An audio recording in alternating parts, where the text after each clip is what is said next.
He lost. Yeah, he lost. It's He a lost. yeah. You know why he lost? Well, I didn't see the whole fight, but um, it was the scores were very close, so I'm assuming it was a very close fight. You know why he lost? Because he's Fucking pathetic. That's why. Who is that? Him too? Is that That's the same him. call? That's him. Okay. That's him. Yeah, I didn't actually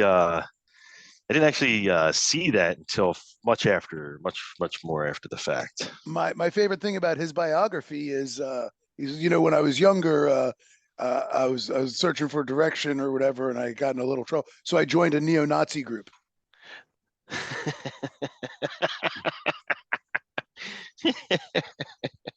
Yep. Where is he from? Russia? Or I mean, not Russia. He's from England or something. Sure.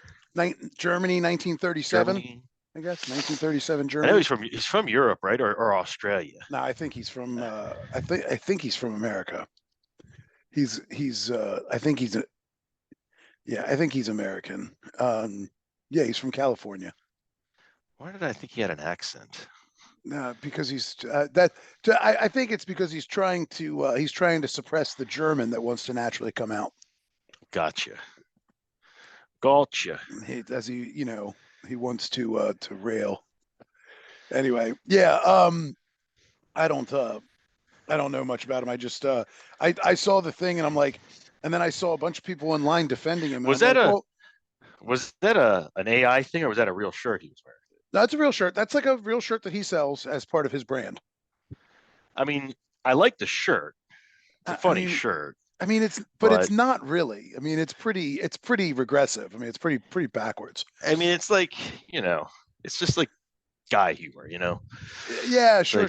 No, I mean, one of the funniest things is like saying women are only good for like making me a sandwich. It's funny. Right.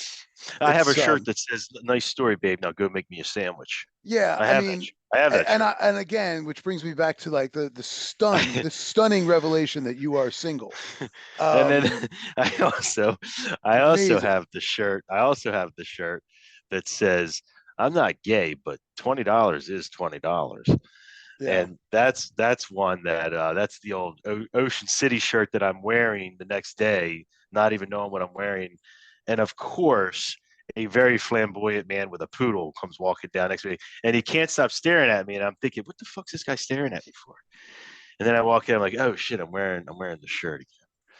Hence, well, you know what your boy would say about that. Which boy? Your boy Sean Strickland. I can tell you what he'd say. Man, well, dude, you're a weak fucking man, dude. You're part of the fucking problem. You elected Justin Trudeau. Like, when he sees the bank accounts, like, you're just fucking pathetic. There you go. That's what he would say to you. That's a good point. He has a good point. He does have a good point. I mean, I guess the bank account thing is always Mr. Trudeau is a douche. But that doesn't. That's irrelevant. It's irrelevant. It's irrelevant. Guy. It's irrelevant because the question the guy was asked was, "Hey, in the past, you had not that long ago said that if you had a gay son that you would be furious and that would make you a failure and all this. That would make you a failure as a father and all this other stuff." And he's like, "I was just wondering if you still believe that." And that was the question. So why would someone in a press conference after his fight before ask that stupid question? Like it's a question that they ask, and they ask that, if you notice, they ask that a lot. There's these reporters that show up to these UFC fights, and they ask these types of questions. Okay. And I love it because Dana White will destroy them. He'll literally eviscerate them, and that's what this guy did. And they should, because it's bullshit. They're just doing it to get this type of reaction so that they can, act like victims. It's crap. They can act like victims. Okay, so just real quick, pearl clutchers. No, nobody's acting like a. I mean, I think. But why? Why would he ask that question? Honestly, okay. What if after the fight? What if the outlet that they work for is Pink News? Well, why are they at the sport? Why are they at a UFC fight? Are they not allowed to report on sports as well? Of course. I mean, aren't sports? Hold on. Are sports part of the culture? So are you allowed to report on on aspects of the culture. On sports. That's not reporting on sports. You're It's- asking him a it's question reporting on about about something not sport related. Okay, so what you're The saying question was is about his like opinion on so to be clear, just to be clear. homosexuality. So right? when Isn't you that- wouldn't that- so you get really upset when you're watching the Super Bowl and Tom Brady comes out and he's got his wife and his kids, and the reporter says, I see your youngest daughter is here with you. You get really mad because you're like, that is not a football question. Ask him about football. Right? That makes you mad. Wait, no. You're like, oh, no, now not hold at on. all. Now your daughter, I understand your daughter made you something special to wish you luck. Can you tell me about that? If- you go, shut the if- fuck up, bitch. if- Talk about if- football, goddammit. This is a fucking football interview. That's all you're No. allowed to ask about is If you football. can't- You can't ask about their personal life. If you can't delineate between those two, then you're living in an echo chamber. No, Because there's clearly a difference between someone standing there that has his wife and kids with him, and you say, hey, listen, here's your wife and kids, you talk about that, or someone who's just asking a question to generate a knee-jerk type response, but asking a question about that something has that the person had nothing just to said. that has nothing to do with sports. But okay, so here's the thing. I have a question then. But what if the person in question has of their own volition spoken about something that didn't have anything to do with the sport that then another reporter later on follows up on? Is that allowed? Because that's what we're talking about here. Sean Strickland, in an interview, went off on gay people, saying that like he went off about how like he'd be really, if he had a gay kid, and how disappointing he'd be, and basically said it, if I recall, said it in the context of mocking a gay one of the gay UFC fighters. So he said it in the context of mocking another fighter. So he started talking about what a failure what a failure he'd be as a father if his kid turned out gay. So is it not fair then for a reporter to follow up on that statement when they get an opportunity to ask him questions? I mean, I guess it would depend on when that was made. Okay, so hold on, made. just to be clear. But I don't hold think on. So it should be a topic. No. To be clear, when you believe in free speech, and you believe that you should be allowed to have like free journalistic expression and all that, but only within the confines of some time delineation that you determine. It's only allowed, and you're only allowed to, your free speech can only be within these really strict confines where a person's not allowed to be asked about their personal life or personal beliefs, even if that is germane to the outlet you're reporting on. I mean, your restrictions on free speech are very weird. None of that, because there is no restrictions. You can do and say what you want. My question is that reporter, and why is that type of question being asked at the post-fight interview? Pre-fight, but why does it matter? Because it's got nothing to do with the fight. It's planted there for a specific reason. So what? So what? I mean, you have a controversial figure, and somebody wants to ask him a controversial figure to expand on their views. And the question was, do you still hold to that view, or have you changed, over time? That I just on a you asked a little bit about this before. I personally cannot stand it. I don't think interviewers or reporters should ask about this type of personal views on things like this, even if the person has expressed them publicly before. Right. I mean, and then I don't think that athletes should take stances publicly. Right. You believe shut up and dribble. Exactly. Totally. Right. Because they're not allowed to be agents themselves. They can't have any agency. They are they're not allowed to be individuals with their own opinions and express them in a public forum. They can do everything that they want, of course. I'm just telling you, I disagree with it. Okay. But hold on. You disagree with it, but do you like it though when they express values that you share, correct? No. So you then thought when earlier in the season when the hockey player refused to wear the Pride jersey against what the team, good for him. You thought that was great. Yes. Even though because so you thought it was fine that he took that political stance publicly. No, he wasn't taking a political stance necessarily. He was just that is a political stance. That is by the definition a team political was stance. the team was taking the political stance. So you think someone there? So the team. Hold on, no, everything's a political stance. I mean that the team is making a financial stance. The team is What he said making was, it. I don't want to participate. He just simply said, I don't want to participate. Sure. And I don't believe he caused or went to media about it either. And the same with, there was hockey, and there was also baseball players that the same situation happened to. But Tampa Bay, I believe. You support that. Absolutely. Absolutely. 100%. And by the way, I don't think even the baseball players, like none of them ran to the media and was like, hey, I'm making this stance. They were called out and called names by reporters and things like that. The reporters called them especially names. on ESPN, yes. They were absolutely name called. Hold on. Reporters or opinion people who well, I guess it's all the same these days. Because commentators, that's their job, is to call people names and all that stuff. So a reporter, it's not the same. A reporter is in theory different. You're right. A journalist who's there asking questions, who all of a sudden started calling you names, is very different than Colin Cowherd talking about how Lamar Jackson is a project like Tim Tebow and will never be a quarterback in the NFL. I mean, correct. Personal attacks on his expressing opinion. That's his opinion. That's their job. Right. So that's different. Or Stephen A. Smith calling Jason Whitlock a fat lying bastard. Yes, I saw their that. Opinions. Yeah. So fine. Those are okay because they're opinions. But I mean, who are you? No, you're right. You're right. They're not reporters. But who are you to judge what questions a reporter should or shouldn't ask? If they are, well, I could give my opinion on it. You can give your opinion. Sure.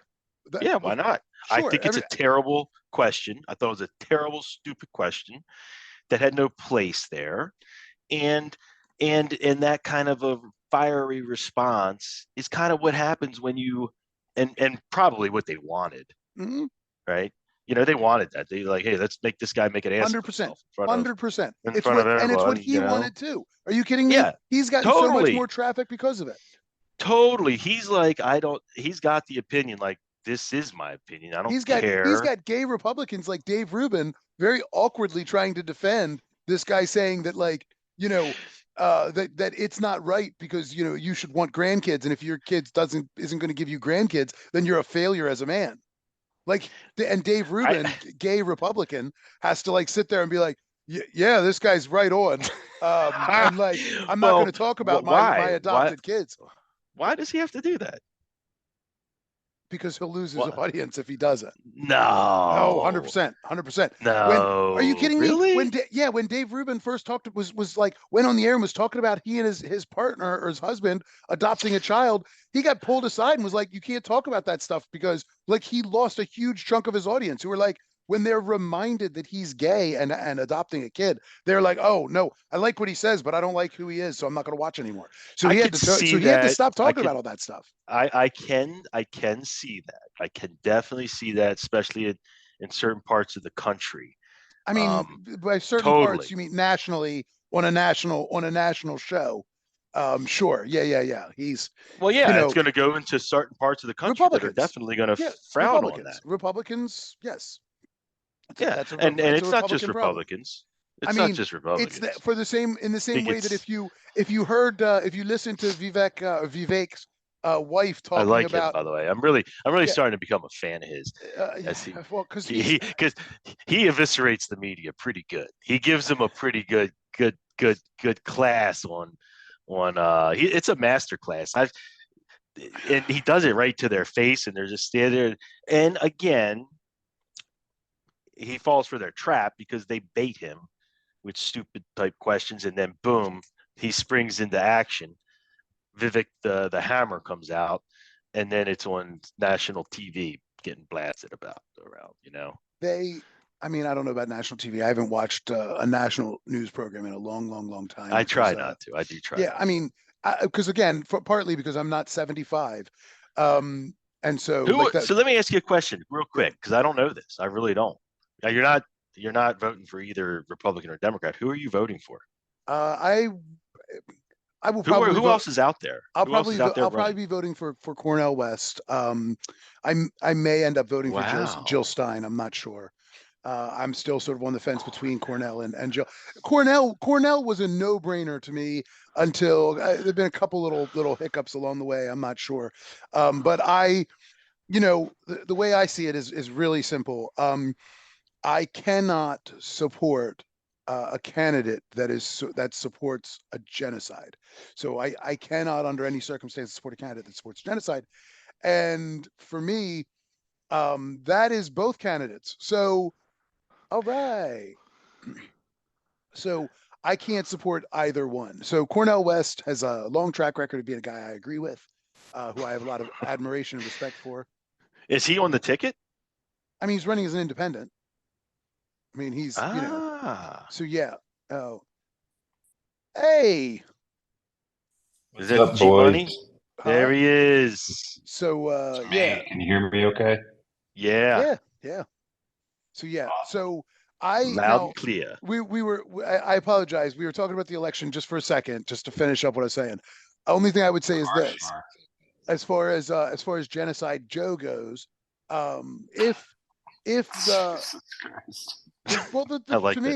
to me the truth is really simple. Although, yeah, when Republicans use it, though, it cuts against their narrative of this weak, old, frail, feeble man. Genocide Joe sounds like, I mean, horrifying, but also a man of action, and certainly one who's capable of, fulfilling the obligation of the presidency. So Republicans can't say it, which is kind of funny. Anyway, because otherwise they make him sound too powerful. You know what I mean? Genocide Joe cuts completely against the narrative. But no, the way I see it is that I and others, who I know are withholding their votes, who said that we're, fundamentally cannot vote for this guy. The hope is that, it's a lot easier. Like, I saw this thing the other day where it was like, I guess CNN or whatever did a panel of Michigan voters, and two of them were like, I can't vote for this guy who is actively perpetuating and supporting a genocide. I can't, I won't. And the hand wringing that came from all the scoldy Democrats, which is like, well, don't they realize that Trump would be worse, and the bloodthirstiness that comes with all the threats that they make as a result of that is like, but what you're missing is like, it would be a lot easier to pressure this one guy to step down than it is to try and convince, sorry, buddy, 3 million voters to like, oh, come on, it's only a little genocide. Can't you get okay with just a little genocide? And you know what I mean? It'd be a lot easier to pressure one guy out than 2 million to change their mind. And so that would be the hope, that maybe, I'm still hoping for some sort of murder suicide, or perhaps choking on a batch of fava beans, or maybe becoming late stage lactose intolerant while eating an ice cream driving a Corvette. Something to hasten the change in the party, maybe. I'm still hoping for something like that. And Trump, frankly, looks like he's about to fall over and die any minute. So he looks great. I think he looks stronger than ever. No, and really he's lost some weight. You only say that if you've only seen his clips. If you actually watch one of his full speeches, he does not look. He looks like a man. He looks like a man that's been eating McDonald's for every meal for 30 years. Is what he looks like. He does not. He does not look good. I thought he lost a lot of weight for some reason. I thought maybe it was stress from the indictments or something. I don't know. Maybe he sounds pretty good, generally speaking. Although, he's still got it. He still comes with the thunder. No question. Yeah. I love him. I love him. I really enjoyed when he heard that DeSanctimonious graciously stepped up to the plate, and even though it was a tall order, he will you stop with that? It was a tall he order. Keeps doing this over and over. He walked tall to the mic and conceded before Did Trump really say that before he slowly slunk away. But what I liked was Trump said. I heard he got his endorsement. That's great. And he says, but not that I needed it. It's not that I needed it. I was going to win anyway. But the DeSanctimonious is retired. Yeah. I did see that. He retired the name DeSanctimonious. So that's pretty great. Did anybody do 4 out of 4 on playoffs? No, but you have taken a commanding lead of 2 games with 3 games left to play. I did.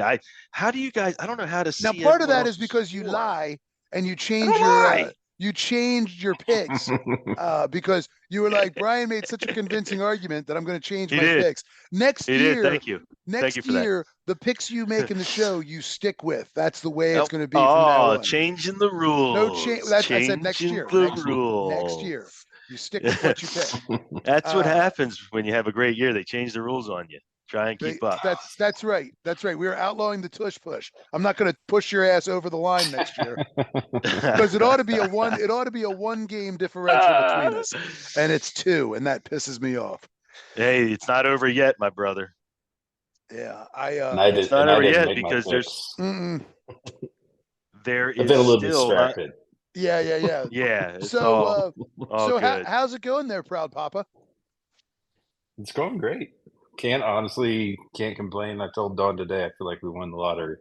Now is it you can't complain because you speak a different language and have no idea what he's saying, or you can't complain because it's great? Because it's great. But both may be true.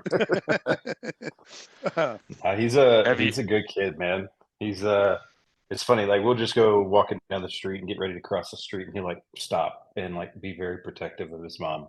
Nice. Like, hold on, that's great. Now you can go tell other cars to stop. He's opened the door for her. Nice. Like it's funny, he's 10 one minute and 18 the next. Yeah. And it's and it's like I'm sure out of necessity, right? The way he grew up and everything. But sure. It was fun yesterday. We took him to a park and I watched him on a merry-go-round mold back into the 10-year-old and be like just have a lot of childlike fun, which was cool. That's cool. So is he staying with you, or are you sort of picking him up daily? Mm-hmm. Okay. No, he's been with us since last Wednesday. Okay. So, all right, that's cool. Yeah. I wasn't sure for the win. Well, I wasn't sure just because I know you're going to be down there so long. I wasn't sure if like you had to go through a process of kind of supervised whatever or something. We check when do you come back? Probably not for another 3.5 weeks still. Oh, nice. Gonna be down here for a while. By the time I get back, great. I will be speaking Spanish. I would imagine. You're in Medellin? I'm in Bogota at the moment. Oh, Bogota. Have you been able to go out and see the country at all? Like, do any? Yeah, we've been getting out a bit. Like today, we went up to see the Salt Cathedral, which is about an hour north of Bogota, which is kind of cool for a little excursion, just to get away. It's an entire, like an old cathedral that's built entirely out of salt underground. It was like carved out of it and everything. So that's awesome. Pretty cool. Yeah. That is cool. They're undergoing a lot of fires right now, which is the talk of the news here locally. Or so you think? Well, they're talking about that, and then they're also talking about how much they hate their president too. Yeah. So both things are very much true. Oh yeah. Oh, interesting. Yeah, they're not a fan of they're not afraid of the politicians here at all. Who is, when you say they, are you talking about just some of the locals that we've kind of befriended and gotten to know? Yeah. Interesting. Yeah. Well, because you're in Bogota. I think that if I'm not mistaken, the people that really like him, it's the country. It's the because he's an indigenous. I think he was an indigenous like an indigenous rights leader, and so I think he's really come in trying to like improve conditions for the farmers, improve conditions in the rural. Yeah. So I imagine in the much more Amero-centric urban centers, he's less popular. Sort of the opposite of here, where the leftist populist candidate has to gain support in the countryside, as opposed to among the dense cities where people make their money by virtue of having close ties to America. Yeah, right. Yeah, they love Trump down there. See, in Colombia, fans, Bogota. I'm pretty sure that's not true. You don't see the Trump 2024 signs yet? No, I don't think you see those anywhere in the world except for in the Rust Belt, maybe. I was going to say you ought to put them out down there. When it comes to foreign policy, there's virtually no difference between him and Biden, so it wouldn't matter really. There's very, very little space between the two of them. The difference is one is rather embarrassing, and the other just nobody knows who he is because he's so old. Yeah. Yeah, they're both. The They're difference is one equally was bloodthirsty. peaceful and no wars, and the other one is a warmonger. I don't know that I would. And that's truth. That's the truth. I mean, he was very peaceful. He walked in this North Korea, shook hands, no invasions, no wars. I mean, he For us, tried it to was very tried peaceful. to do a coup tried to do a coup in Venezuela, like put together. Well, we need at least one coup. I mean, it's not really a presidency without a coup. Tried to do a soft coup in Nicaragua. I mean, what makes you think Biden's a warmonger, though? Like me? Like him saying that Biden's a warmonger. Biden is a warmonger. Like he is a warmonger, no question. I mean, 50 years of foreign policy, he never found a war he didn't like. Okay. I mean, I was more referring to under the current presidency. Like, I don't really know that you could lay that at his feet. Between Ukraine, he doesn't know how to do it I would anymore. say between Ukraine and Israel. It's not he's like trying. He started them. No, but he has all the power in Israel to stop it and doesn't want to. He could stop it in Israel tomorrow. We give them all the money and all the weapons. Huh? I'm a believer in the holy shit factor too, and that's the the minute you step into the presidency, the curtain gets pulled back, and you're like, holy shit! Like a lot of things you didn't know were there that are kind of hidden away. Now, granted, he was VP, so that's not exactly the same case with him, but a lot of people. And was pretty powerful for a long time. This is a sports podcast. Welcome to USVN, the Unbalanced Sports Views Network, where we talk a lot about the NFL, and we try not to talk politics, because we all disagree. Two of us try not to. Wait, I was going to say we. Hold on. One of us uses tremendous restraint to keep it pretty minimalized. But the other two just don't bring it up. Yeah, so. That's exactly. I know. Sports. Yeah. What can I say? The only thing I could say about that. The only thing I could say about that is this. Counts. Like, you're just fucking pathetic. That's all I could say about it. Sorry, I really enjoy that. I want to clip that little sound bite. I wish if I had a soundboard, I wouldn't have to keep showing it to you. I could just play it in. But that would be great. Where's your commitment? That would be great. It's my commitment is locked up with my wallet. As soon as my wallet gets fatter, my commitment gets fatter. All right, well, gentlemen, we are down to the last week of the playoffs. I've been on fire. Very exciting divisional round. I think really, I like nothing to really complain about. I mean, there's some ticky-tack things we could bitch and moan about. I want to save that Chiefs-Bills game for last because that's probably the most to talk about is that one.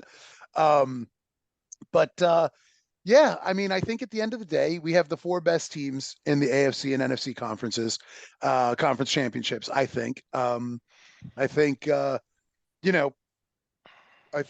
shook out this year, maybe more accurately than I can remember in years past. And I don't remember a divisional round that was as exciting as this divisional round. I felt like every single game was just was a great game. Even the Ravens game, I mean, it was 10-10 at halftime. And granted, it took a punt return touchdown. Jordan Stout had a bad day. He had a bad first half. Needs to remember something called directional kicking every once in a while, but that's all right.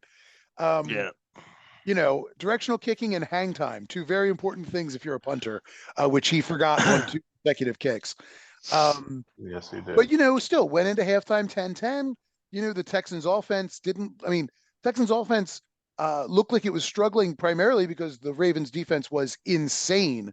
I mean, they came out good. They came out absolutely. I don't know that I've ever seen a defense come out of the gate so on fire, so dominant, not just dominant, but just like came out to bully. I mean, came out to intimidate, came out and you saw it in the second half, just false start after false start, receivers dropping passes, just jumpy play from the Texans, throughout the second. I mean, you saw in the first half too, but just by the second half, that whole team was rattled. I mean, they just looked completely rattled. Stroud was maybe the only guy that didn't look too rattled. And it doesn't do much good when your line keeps jumping, and your receivers can't put down the ball. I was looking forward to the 3-round heavyweight match between Patrick Queen and Dalton Schultz. I thought for sure those guys were going to come to blows, but I'm glad they didn't. Glad it just stayed some unfriendly jawing. I wish I could be like, be a mic in the helmet for those moments. Like, I'm like, what did they say to each other that got them each so pissed off is what I want to know. But anyway, yeah. But yeah, so yeah, thoughts. I mean, thoughts was since I actually launched right into the Ravens game. I thought, I mean, again, I thought that was still a great game, on its own. It was a good game, and I just feel like the Texans came out, and we've seen it all season. The Ravens, like when we decided not to take our foot off the pedal in the second half, which has been my complaint earlier in the season. They have not done that recently, which is good. No, they've been the opposite of that, if anything, in the second half, which has been nice. But I feel like the Texans gave us their best shot in the first half, and they ran out of ideas. Yeah, like they just don't have the same depth that we do, or just the same talent that we do right now. Sure. So I mean, that was really all I think you saw. And I mean, of course, the game plan got changed at halftime, and the whole offense changed as a part of it. The defense was on point the whole time, though. Yeah, like they were locked in from start to finish. Yep, defense played great. Yeah, it's hard. It's gonna be it's hard to imagine. If we can just score 20 or more points, not losing with that defense. Yeah. I don't know I don't know what was the slow us down either. What was the average? How many points did they give up during the season? I think 17 per game. It was like per 16 game and a half 16 or something half. Like gotcha. That. Yeah. Because they've gotten better, and they've gotten better. I feel like as the season has gone on, the offense has gotten better, which has made the defense look even better. Right. Yep. Yeah, I mean, because then McDonald can scheme more aggressively and all that stuff. Yep. And it's really paid dividends. Well, I mean, we led the league in sacks, and we only had one guy with more than 10, which is an astonishing. We had 60 on the season, like and that, and Matabike had 12.5, and I think Clowney had 9.5. But then it was like Kyle Van Noy had 9. Yep. It's been a big missing piece for the last few seasons, I feel like. Yeah, we've gotten pressure without sacks in the past few years. Yep. I'm going to give one criticism, though, and I'm curious your guys' thought on this. The thing that kept irritating me about the day, and I'm nitpicking here because it was a fantastic day by the defense, but they kept letting Stroud roll to the right. Yeah, like he was rolling right the whole day, and on the other side, Clowney was wreaking havoc all day long, and I'm like, what happened to the other side of the line? Like, why aren't they pinching him? Sure. You know what I mean? And I don't know if that was Van Noy or Owe or who it was, but yeah, that was having a great day. But you know what though? Yeah. I think if you go back and watch that tape, that was Owe, who, I mean, honestly, Owe has been quiet as a pass rusher this year. But if you see, he's been setting the edge, and that's why he's been more quiet as a pass rusher, because Matabike is getting pressure up in the interior, and Owe has been setting the edge. And I wonder about this, getting to the next 2 games, if they're going to unleash him a little bit more, to try and get at the quarterback rather than setting an edge. I remember for years I used to have this argument with my little Ravens group about Courtney Upshaw. If you guys remember when we drafted Courtney Upshaw, and he seemed like a big disappointment because, he was a sack guy in college, and he came out and he was not a sack guy. And he was kind of that weird. He had that weird size for a defensive end. Like I can't remember. I kind of feel like he was like 280. So he was, maybe 10 or 15 pounds light for the end. Or either that he was a little either a little small or something. I can't remember what the deal was. But I remember why after I had the same complaints, but then I started watching him. I'm like, man, this guy sets the edge better than anyone. Like, he is doing a great job setting the edge and letting those linebackers come in and make those tackles. So yeah, he's not getting any stats. Like he does not look like, when you look at, if you're just looking at box scores, it doesn't even look like he played. You know what I mean? And then, but then you look at all the tackles that are being made by the linebackers right behind him, that are coming up and making plays at, 1 yard gains, tackles at the line, 1 yard losses. And we were making so many tackles for either loss or short gains on his side of the ball because he was setting that edge so thoroughly and forcing running backs to cut back up into the teeth of the defense. And anyway, I think Oweh's kind of been doing that a lot more this year, setting that edge. And I don't know, again, if that's scheme or if it's him coming back from injury and not being at full strength, or I'm not sure what the deal is there. For me, it's the only question I have though is like, every time I saw Stroud pull out, that's usually the death nail for most defenses, right? Because that means the quarterback's buying time. And we did do a great job at not allowing that. But Mahomes is a more seasoned quarterback than Stroud. He's like, and you can't allow him to roll out right like that, or he's going to torch us. Like that's where my concern comes in. Oh, sure. So, and I guess my thought with that is, different team, different scheme. So I know that they're gonna adjust, but yeah, that was my only. I mean, and it's a small criticism, right? Like it's good day all around for the most part. Sure. I mean, and hey, look, to D'Amico Ryans, great job. I mean, incredible. I mean, this is a guy who that's going to be a nasty team to deal with going forward. I mean, and this is a team who next week could very well, could conceivably have the coach of the year, the offensive rookie of the year, and the defensive rookie of the year all in the same squad. Incredible. I'm talking about Tank Dell, who got hurt midseason, and he was torching people. Yeah, like they hit home runs on their draft, no question. No question. They are a force to be reckoned with moving forward. I mean, they still need a few pieces. They need a running game. Devin Singletary is not it, but the Texans, they're the future, not the Jags of that division. That is true. Yeah. But back to the present. Well, it was fun for me. The only other thing is like I was texting you guys during the game. Like I sat my kiddo down early in the day and That's right. I literally drew a football field, the yardage markers, the kind of the key talking points around what goes into a football game, and he sat down, watched the whole game with me. He was so excited to cheer for Lamar. And of course, like I told you guys, that missed field goal by Houston. Yeah. When he cheered in the first half for them to miss, I went, "Oh, he actually is understanding this game already," which is really cool. I love it. Hold on 1 second. I'm warm in here. I realized I didn't turn the fan on. I don't know if I can reach. Pretty good. Warm. Oh, must be nice. What's the weather like down there? Here? Gorgeous. In Bogota. Oh. It's gorgeous. It's 70 degrees and sunny almost every day. Oh my God. Perfect. So it was a muggy 80 here today. Oh, was it really? Yeah, it was like a muggy 30 here. Yeah, it was muggy 80. I took LF for a snowball to go get a snow cone. a classic January snow cone. I could have packed one in my cup here. There's still snow all over the place.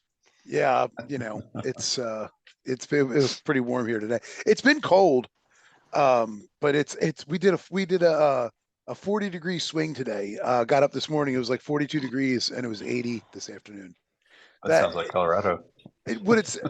Colorado does a 40-degree swing between the sunny side and the shady side of the street. I was when we were out in Denver, that I still talk about that.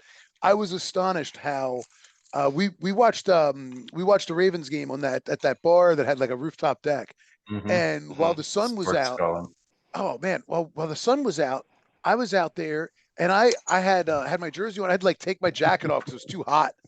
And so I'm out there in like short sleeve, just jersey sleeves, mesh jersey, whatever. And I'm like, oh man, it was great.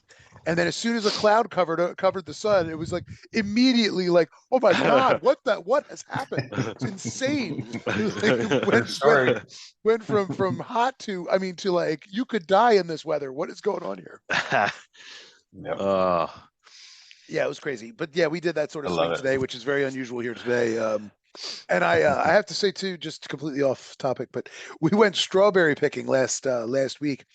We were going to we had made the decision that we were going to just like stay home and watch the game here last week instead of driving all the way to Orlando, because I'd just been in Orlando the weekend before. I was like, we'll go every other week or whatever. I was like, if the Ravens make the AFC Championship, we'll go down there for that. So then Saturday morning we wake up, and Carla looks at me and she says, "It's only 2 hours." She's like, there's no guarantee. She's like, if we don't go any farther, you're going to really regret that we weren't there. Yeah. And that, I was never really worried about that, but it was like, yeah, it's going to be way more fun to go down and watch with a group of 300 people, 300 all Ravens fans. You know what I mean? It's going to be way more fun than sitting in my living room. And obviously, and it was great. And so we got up though. We had plans. We met some friends. Went strawberry picking in the morning. So yeah, we're picking strawberries here in Florida. Best strawberries I've ever eaten in my life are growing right now. It's strawberry season. It's 80 degrees. You've got it down there, sunny and 70 and beautiful. And Mikey Deuce up there making snow cones on the sidewalk. All right. It's crazy. Yeah, it's wild. All right, let's see. So anything else about the Ravens? Anything else we want to talk about? I mean, we continue to be the offense that doesn't need to throw to any, like, Lamar can throw 150 yards to like 9 guys and nobody catches more than 3 passes, and it's fine. And nobody thinks there's a problem. With his, as long as his dynamics last, it's okay. It covers for a lot of issues. But yeah, I mean, that was the thing though. I didn't really feel like he scrambles and runs or whatever else, but it's like, most of the time, it's like, I think it's like, it seems fine to me. It's not like years past where it was run first, run second, right. and maybe and that's the difference. and then throw it for 3 yards when you need 7. I've watched enough Lamar just like flick his wrist like that and the ball goes 60 yards this season to be like, we're fine if we need to throw and come back or whatever else. It's all fine. And they're Monken's opened up the playbook wide. And Garrick, I thought it was really, really funny. You said, like you pointed out, we need more pre-snap motion after the first half, and they did a whole lot of that in the second half. Really got things moving. They felt really flat to me in the first half, and it was like they did. And none of the receivers could get open, right? Like, it was just like, and I think they've talked about it a lot this year in the other NFL games too, with guys like Tyreek Hill and Deebo Samuel and all these guys, and how the motion just gets those guys moving, which makes it so much harder for the defense to have to cover them in space because they can't put hands on them right off the line. And that's a guy like Zay Flowers, like, he needs to be moving all the time. Yeah, agreed. And it also, and you've got defensive backs or whatever having to cross wide out and over and creating initial space just like that. Yeah. They ran one route to Zay Flowers. I thought it was fantastic, where Flowers dropped that, came in motion behind Lamar, came up, snap, went out, and basically ran like a full circle and sort of caught the ball in a slant, about 8 yards deep, and took it for, 25, 30 yards of longer pass. But it was, you thought about that motion. I mean, he started here and he started here and caught the ball here, but he started here, he went all the way around, came all the way around. And it was I was like, that play is almost indefensible. Unless you're in like a zone or something like that, at which point presumably he's going to stop right in that soft spot instead of keep continuing all the way across the field. He'd stop in that little soft spot in the zone. And it was just like, I mean, and I thought the same thing. I was like, because it was a fairly quick play. Took a long time to get going, long snap count and all that other stuff to get all the motion and all that. But it was like, God, I just don't know how a person could defend that against a guy like Zay Flowers, or Tyreek, or a guy, a small, quick guy. I just don't know how you defend it. And it was just, and anyway, when I watched that play, I just immediately thought back to your comment, like, yeah. That right there is exactly what we need more of. All right. So it opens the running game and everything when they do that. No question. Yeah. No question. Yeah. Yep. It opens up everything. Yep. All right. So let's go on to the other number 1 seed. The Niners got a bit of a scare, huh? Yeah, they did They not did. play their. And They didn't play their best ball. Well, I go ahead. Yeah, go ahead. I talk enough. no. I was going to say I was hoping the Packers win, but this week I'm really rooting and pulling for the Detroit Lions. I'm thinking the Niners are ready to tilt and tip out of here. Yeah, They're not 38-3, part 2. Can we get that? Yep. The Lions. Sorry, we'll get to the Lions in a second. The Niners, didn't look good. They looked rusty like we did in the first half. But the defense didn't look good. And that was, I think, more concerning. Now, granted, look, I am the one man in this podcast who started by saying he thought Jordan Love was really good and then had to backtrack a little bit in the middle of the season and then got back on the train. But like, I can point to my record and say that I've tepidly supported him all season. And that I think we've seen enough that Jordan Love looks pretty good. He looks like a pretty good quarterback. He looks like a rookie, and I mean, it's weird because he's, like a third-year guy or fourth-year guy or whatever, but like, he looks like a rookie. It is astonishing if he does turn out to be as good as he looks for essentially his first year starting. It would be astonishing if the Packers managed to catch lightning in a bottle 3 times in a row with Favre, although they didn't catch it with Favre. They traded for him, but still. Right. But they traded for an unknown commodity. Still, 3 in a row is massively right. But they didn't. My point just being, they didn't draft Favre, but they did trade for an unknown commodity. You know what I mean? Like Favre was done with what, the Falcons, right? Atlanta. And he was a backup. And he was a backup. Atlanta. And like nobody knew what he might be. And so I mean, they found that lightning in a bottle. And then Aaron Rodgers, who even because of the car accident, nobody knew who he was. Because of his car accident in college, nobody knew if he still had it or not. Yeah. Right. Well, exactly. Yeah. And and Aaron Rodgers, who I mean, it's probably fell the best. To them, and he fell to them, which is crazy. I mean, that was one of the first drafts I remember really watching and thinking, like, this poor guy, like, there should be no green room. Like, this is not fair to this guy, because you just kind of the cameras it was like watching disaster porn. They just kept cutting to him, like trying to put on, I mean, you're giving me a funny face. Do you not know what disaster porn, like? Go ahead, enlighten me. Like people what I mean, pornography is not inherently sexual. Like, pornography is inherently gratuitous. And so gratuitously sexual. Disaster. I mean, that's why the Supreme Court ruled the thing about pornography is it when you see it. Because something can be pornographic without necessarily being sexual. Sure.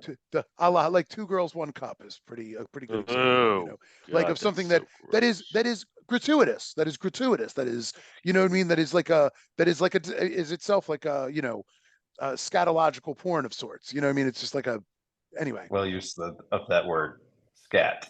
Yes. So my point being, disaster porn is usually, when you sort of see gratuitous footage of literally of disasters, buildings collapsing with people in them, the 9/11, when you like, if like the gratuitous, I don't really remember a lot of gratuitous footage of 9/11, but when, I've seen videos where they zoom in on the people throwing themselves out of the building. That's more like disaster porn. You know what I mean? Seeing them from afar and knowing what it is, but like trying to see if you can't focus in on the person throwing themselves out. That's like disaster porn. Watching a train wreck, right? It's that whole like, I don't want to watch, but I can't turn my head away. And so I completely lost why did I say disaster porn? What was I even talking about? Oh yeah, Aaron Rodgers, watching him fall in the green room was a lot like that. It was sort of an emotional manipulation for the camera to do that. It was just like, it just felt cruel. It felt, I remember feeling so sorry for this kid who I couldn't have cared less about before the draft, but I felt so sorry for him because it just seemed cruel. It just seemed cruel. They kept showing him too. Yeah, that's right. And this happens almost every year too now. Like, and it's Like if I were a kid, like, and I was questionable at some point in the first, I'm not showing up. I don't care. Yeah, right. I know. Well, Me neither. if I didn't know I'll for sit home with my sure, family. yeah, if I didn't know for sure I was going in the first 10, I wouldn't do it. You know, I Yeah. mean, and that was the thing with Rodgers was I think like once he fell past, you know, it was like once he fell past like 10, it was Mhm. like nobody needs a quarterback for the next, you know, 9 picks or whatever. Mhm. And so you just yeah, it's just I mean, I can't imagine if people are calling you the third or fourth best quarterback in a draft, I'm not going. Yeah, for sure. Anyway. But yeah, I mean Rodgers, you know, was on track to. I mean, maybe other than Brady, the greatest other quarterback of all time. Ooh, that's a At big this statement. point, huh? That's a big statement. What's he got? 6 MVPs? I'm not sure. I mean, nobody else is Is even it? close. I think it's he and Peyton are the 2 most MVPs, and I think Aaron Rodgers has the most. Yeah, but And I that's also why. think that the way that they've rated MVPs has definitely changed in our era as opposed to the earlier generations like the Montana, the Young, the Marino, the Elway, even Elway, right? Who Oh, kind of I put Four, Elway bridges 4 the definitely. gap. MVPs. I put Elway definitely above him. I put Marino above him. I put Young probably above him. Hold on, I'll be right back. Yeah. Yeah. It's So tough. Like I definitely think he's in the conversation. Like Rodgers has oh, he's been, had no doubt he's had a great career, but and I don't know. I mean, they've never put anything around him either. Like if you look at like the Packers have more talent on the offensive side of the ball right now than they've ever had mhm. when he was a quarterback. Like Devontae Adams was not Sorry, Devontae Adams. they just got back from Girl Scouts and for some reason couldn't unlock the door, which I'm not quite sure I understand, but that's okay. Anyway, yeah, no, I mean, I agree. I mean, the MVP is now quarterback award, and you know, it basically just means Yeah. who's the best quarterback this year. And how they define best is weird. I mean, you know, I think this year a case could be made for Mhm. Josh Allen, but it seems pretty clear that Lamar should be the MVP. But you know, Josh Allen had Yeah. like 50 touchdowns or something crazy all total. I mean, that's Mhm. hard to argue with. Yeah, but the fact nobody's even talking about Christian McCaffrey anymore is kind of surprising. Yeah, but I think that's because the Ravens went in there and in a head-to-head matchup, Lamar was Yeah, clearly the better player. for sure. You know what I mean? Well, against Purdy, it's hard Hmm. to measure a quarterback versus a running back, though. Agreed. But given that it's already hard for a running back to win that award, For I sure. think, you know, and I think the bottom line was Lamar went in there and dominated. And the Ravens defense gave up a few big runs No to doubt. McCaffrey early, but then shut him down. Mhm. So, and again, part of that's scheme, part of that's game plan, part of that is the game flow, all that stuff. I get it, but like, you know, he's the best guy. If he's the most valuable player, you're still putting the ball in his hands, regardless of what the scoreboard says. And I think that's why the argument always goes. That's why it should be a quarterback award because, you know, generally as a general rule, I mean, there are very few players outside of the quarterback position who are like, I need the ball in that person's hand, if no matter what the score is. I think Derrick Henry got one a couple years ago, didn't he? He might have. Yeah, The I mean, 2000 year. and that would probably be the last time that makes a lot of sense, where because he was a guy that they would still put the ball in his hands no matter what the score was. It takes a Herculean effort in order for any other position to get there. Yeah, agreed. I would Yep. prefer they separate, and I think we talked about this in the past, but I prefer they separate the I don't want to call it MVP, right? But have your quarterback award and then have an award for the team, the person who's most valuable to their team. And Well, they obviously do. Lamar's in that Yeah, conversation yeah. to the Ravens. Without him, we're not the same team. But the Niners aren't the same team without McCaffrey either. Don't they And have Josh Allen for that matter. Don't they have an offensive player of the year, defensive player of the year? I mean, isn't that what that basically is? They do, but I don't know how that gets determined. Yeah, I mean, I think the offensive player of the year is, you know, I don't think that it's ever the MVP. I think it's a different person. And so, you know, it's so like McCaffrey could conceivably be the offensive player of the year, while Lamar is the most valuable player in the league. You know, and I think that's, I don't know. But anyway, my point is Rodgers is in the conversation for, you know, for best of this era. Because, you know, when we get into the best ever, it gets complicated. We've talked last year it was Justin Jefferson won it. Okay, there you go. Offensive player of the year. Yeah, there you go. Anyway, but yeah, I thought Jordan Love played great. Back to the Packers Niners. Jordan Love played a really good game.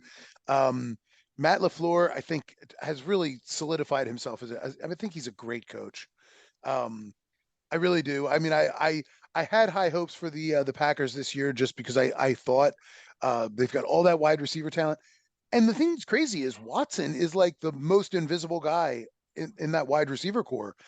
I mean, just so many good draft picks. Young weapons. Yeah. Young weapons. Sure.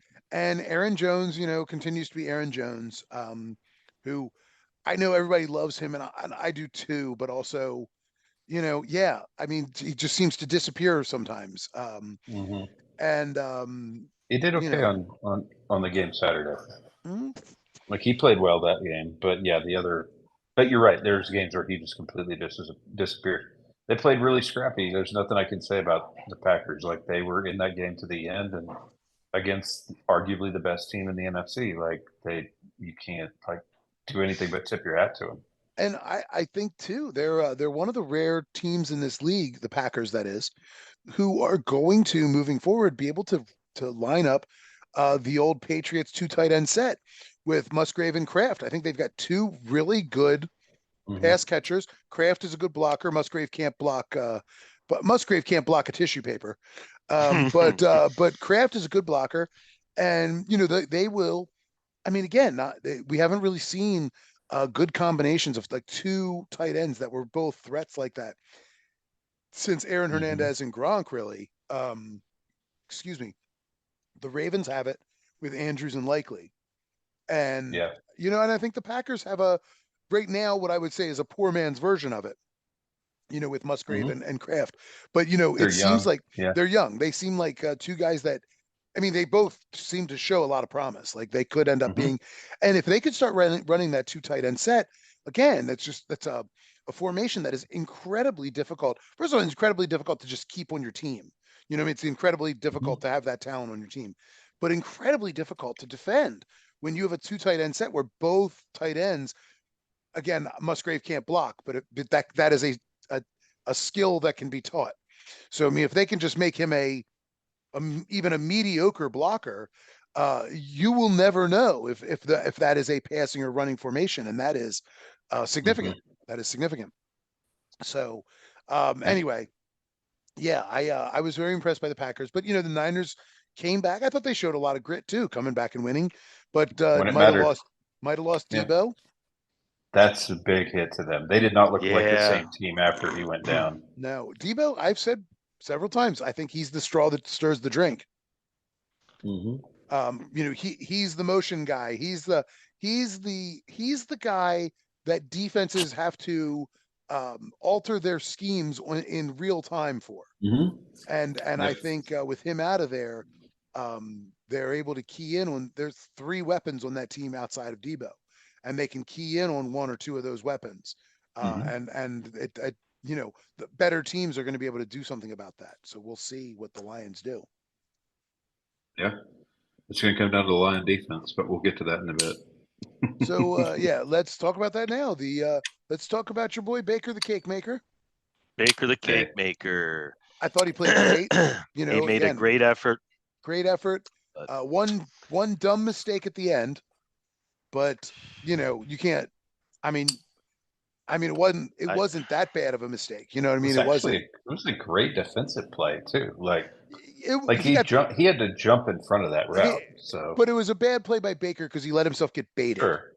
He let himself get baited, and you know, because that was above their heads. I feel like Tampa, like they played great during the playoffs. Can't take anything away from them, but they kind of were playing better than they have all year. No question. In the 2 playoff games. So, I mean, good for them. It made for an entertaining game, but the right team ended up winning.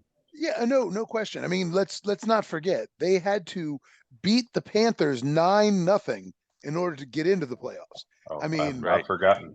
You know, like that's what I mean by that. They barely got past the Panthers to get in. But so here's the question: does Baker come back to the Bucks? Yes. Or does Atlanta seem like a better place for Baker? Nah, he ain't leaving Tampa. The only way he leaves Tampa is if Mike Evans doesn't come back. I mean, then I see him transitioning, but otherwise I see him coming back. Tampa's the one that gave him a shot, and I think that he's going to show some loyalty for that reason. Maybe he loves it down there. His wife loves it down there. They just moved all their stuff into the stadium. They're not moving again. It's a big move. He's really vacuuming the stadium. He's vacuuming the grass. He loves it. Since you get to tout your little Jordan love, yes, I get to tout the fact that I told you guys early in the season this Lions team was going to be a very good team this year. Yeah. I mean, they've had their ups and downs like every team for the most part, but they're a wagon. They're a good team. No question they are. I honestly expected the Bucks to exploit that secondary a little bit more than they did, but Mike Evans, you know, that one of his worst games I've ever seen. I don't care what his stat line looks like. I watched him drop those passes. You know what I mean? Yeah. I watched him real drops for sure. He does have a hell of a stat line. He's got a great stat line. But he had 3 or 4 drops that were egregious drops.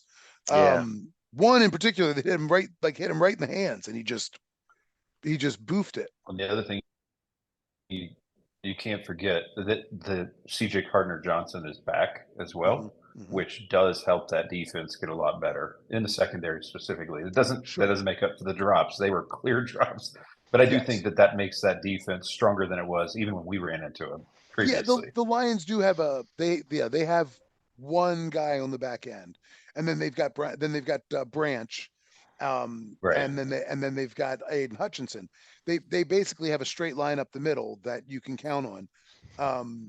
There's one other guy in the secondary. I think that's they have a safety, don't they? Are you there? Oh, you're muted. Gracias. My son made me a coffee. So nice. Oh, coffee. Wow. Look, I thought you were gonna say cocktail. No, it's I keep wanting to call it a cafe au lait, which is French. So it's not. It's cafe con leche. Sure.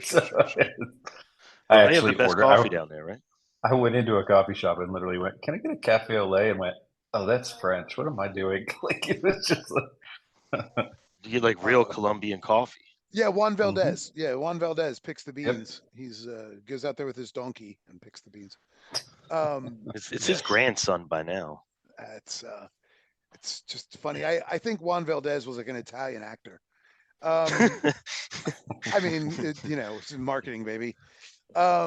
Which is good stuff. Anyway, yeah, the Lions. I thought the Lions. After that first week, I was a little nervous about the Lions because the Rams were a very good team, playing out of their mind. Stafford played out of his mind, but the Lions, squeaking by with that win. I had some concerns. Like, are they going to come out? Are they going to come out so relieved that they let this one slip away, or are they going to come out fired up? And they came out fired up. But I'll tell you, the Bucks really exposed a couple of things, like Anzalone. They exposed Anzalone as a guy who should not be covering anyone. Every time that guy had to drop into coverage, he was eaten alive. And I know he's fun to watch because he's got the long blonde locks, and so he runs around and his hair flows out behind him, and it's gives you those real Polamalu vibes, and it's fun.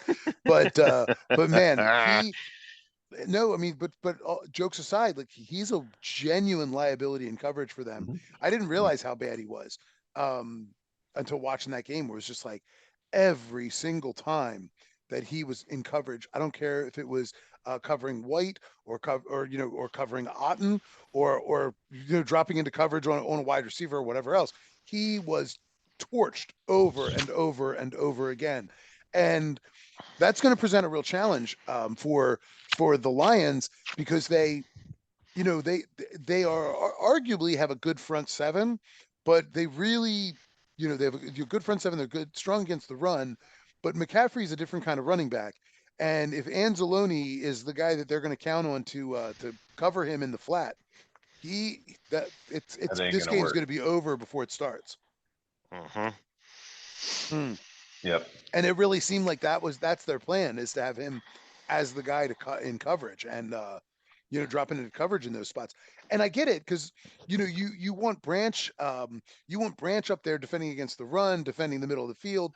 Branch the big hitter. I get that, but I don't know. I think they've got a real liability there with Anzalone doing anything other than rushing the quarterback or rushing, or running in run support. I don't think they're going to attack the 49ers in the same way that they did the Buccaneers either, though. Like that's going to be Chris McCaffrey's a little bit different than Rashad White. You know what I mean? And no question. And the threat there. No question. I wonder about how they're going to cover those short routes that Kyle Shanahan likes to throw. Those routes that Shanahan likes, because he gets a mismatch with a linebacker, and while Branch seems competent, in that role, to be sure,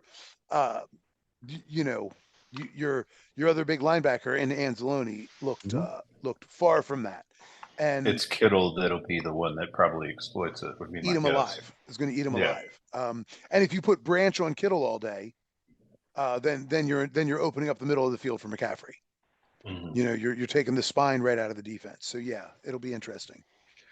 All right. Anything else you guys want to say about the Bucs and Lions? I mean, I think again, great game. Congratulations to Dan Campbell and the city of Detroit. 2 home games. They got 2 wins. I'm very happy for them. Honestly, Lions, Niners, I don't care. Going forward, I really don't. I like them both. Good luck to both of them. I mean, obviously all things being equal, how could you not root for the Lions? Like, of course you want to see them get in the Super Bowl and then lose. But still, of course you want to see that. But no, I have no problem either way. Let's go to that Chiefs-Bills game, because that's maybe the most interesting of all 4 games this weekend. Can we start with Damar Hamlin? Yeah, is he playing? Did he play? Did he die again? Yeah, he took that fake punt. He took that fake punt on 4th and 7 from like the Buffalo 30? Yeah. Yeah. Did they get stopped? Or no? Very much so. Something different. Badly. Yeah, they did not get it. They did not get close. And yeah. But it was so bizarre to me, and I get it that they audibled to that because Kansas City only had 10 on the field. I get that. So they thought, okay, we got a mismatch. Let's try and do it. But 10 on the field doesn't do much for you when you don't have much of an advantage unless you can get your punter up fast enough to block for the short man who's running. You don't really have that advantage. You know what I mean? It's not really there. It's a fake advantage. And Damar Hamlin has hardly played all year. I think he's handled the ball once previous to this or maybe 3 times in his career, but he's not like it was. I don't know. The whole thing was very strange, especially given that McDermott on 4th down in much better field position, like at the 50, and it was 4th and 1, punted the ball away with 5 minutes to go. And so you go, I'm not sure I understand. Like, there was no coherence to the game planning. You're much better off going for it 4th and 1. You got Josh Allen. You've got this humongous dude at quarterback who, you should be able to get you stopped at least once or twice, though, trying to go at least once for going for it on 4th and 1. They got stopped. They got stopped once on 3rd. Maybe that's what I remember. They got stopped once on 3rd, and then ended up kicking it away. Or maybe they went for it they went for it once on 3rd, didn't get it, and got it on 4th. And then I don't know, maybe they got stopped once. But even with that in the back of your mind, you're at the 50. I mean, I understand trusting your defense, but also, the clock is an issue. It seems like this is you're at home. You go for it there. You're right at midfield. You you're much better. I don't know. That fake punt though was the most incoherent thing to me because it was like it just didn't. It wasn't set up. It was like, I mean, it was obviously an audible, but it was like it just didn't seem like something they'd ever practiced. You know what I mean? Nothing seemed. Again, if you theoretically have a one-man advantage, then how come everybody didn't get a hat on a hat? Because they didn't. It was such a bad play. That I honestly, have to wonder if McDermott's done. yeah, I kind of thought that. That's what I thought with that play. It's just in general, like the last few years, they've had one of these teams where, like last year, they came in, they were the league favorite, like to go to the Super Bowl, and every year they just kind of Come up underwhelm when it matters. just a little bit. Yep. Yeah. Yep. I mean, yeah, for sure. I mean, I'm not even going to talk about the missed field goal, like none of that, whatever. No, that can happen in any game, right? I think the biggest surprise to me is how easily the Bills seem to run on the Chiefs. And I realize in the second half they made those adjustments, but really, if you looked at all the adjustments, all they did was crowd the line of scrimmage, and the Bills had no answer for that. And I was talking with a different buddy. I'm like, please do that against the Ravens. Sure. Like, Yeah, right. That's going to be a very you think Josh Allen torched you? What do you think Lamar Jackson's going to do? We've got 6 viable weapons, not even counting running backs. 6 viable weapons. And Andrews is coming back. I'm counting Andrews. Yeah, Andrews are gonna. Yeah, he's gonna play. Is he playing? He is playing. He's practicing all week so far. So yeah, I think he'll play. Excellent. So yeah, I mean, I think I don't know. I agree. McDermott might be done. I thought Sirianni should be done, but I guess they're holding a press conference. Maybe they held it today or tomorrow. Oh, he's going to be around. They fired all their coordinators, and they're keeping him. Yeah, I mean, which basically, well, I only know because Laurie has no problem pulling the trigger, and Sirianni, I don't know. I'm not a fan of Sirianni, just in general. But whatever, that's another topic for another day. But I thought the way that they collapsed at the end of the season showed a complete lack of leadership. But anyway, I think McDermott might be gone. It's also hard though to cut Sirianni. I mean, they were just in the Super Bowl a year ago, so I mean, they cut Peterson. They cut Peterson the year after he won the Super Bowl. I do think that was a little bit more around Peterson and who he is, as opposed to how he performed the following year.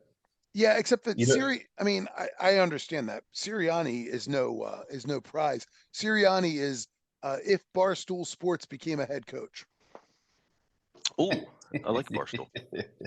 Yeah, I mean, it's frat boy meathead bullshit.